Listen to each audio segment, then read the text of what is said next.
Bonjour Thierry Garrier. Bonjour Cécile, bonjour Patrick, bonjour à tous. Alors Thierry, vous vous posez cette question ce matin. Où est passé le Premier ministre? Ou plutôt, où est passée la Première ministre? Non, Patrick, c'est bien la première formulation qui est la bonne. Où est passé le Premier ministre? C'est même une des questions politiques majeures qui se pose depuis dimanche, depuis le résultat des législatives. Que devient la fonction de Premier ministre? Qu'est-ce qu'Emmanuel Macron veut en faire? Et si je pose cette question, c'est parce que le président, mercredi soir, l'a tout simplement zappé. Pas une fois, le président de la République n'a cité le nom d'Elisabeth Borne dans son allocution télévisée, pas même une toute petite fois par courtoisie, ça en était gênant pour elle.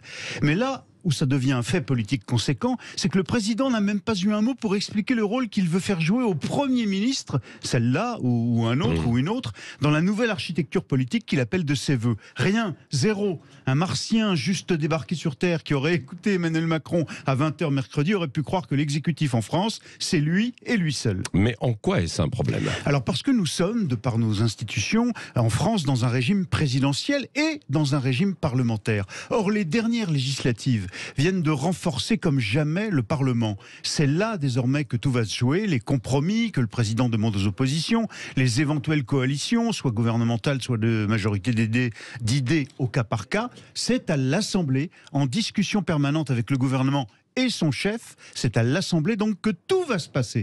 Et donc Patrick, oui, c'est un problème de voir dévaloriser la fonction primo-ministérielle, comme on dit, comme l'a fait Emmanuel Macron mercredi soir, en ne citant jamais ni Elisabeth Borne, ni la fonction qu'elle occupe. Ça donne le sentiment que le président voit en elle une simple collaboratrice. Vous vous souvenez de Sarkozy avec Fillon, collaborateur. Ça l'affaiblit, la première ministre, à l'heure même où le Parlement va devenir un chaudron, où il faudra au contraire un ou une Premier ministre fort qui ait du poids politique pour pouvoir mener les tractations qui vont s'imposer sans majorité absolue. Oui, mais on a bien compris, Thierry Garrier, qu'Emmanuel Macron n'a pas très envie d'avoir une personne à Matignon qui occupe et qui prenne trop de place. Oui, mais est-ce que le président a toujours le choix? C'est ça la question. Et depuis dimanche soir, eh bien, je ne crois pas. Il n'a pas le choix. S'il ne veut pas avoir amené lui-même les négociations, il va devoir laisser plus de place au Premier ministre, prendre du recul, laisser aux locataires de Matignon le soin de s'exposer à sa place, sa mission dans la Ve République, et s'occuper, lui, le président, par exemple, davantage de l'international. Sans quoi, s'il reste toujours en première ligne, Emmanuel Macron, qui cumule beaucoup d'hostilité, sera directement menacé à chaque échec du gouvernement à faire passer ses textes.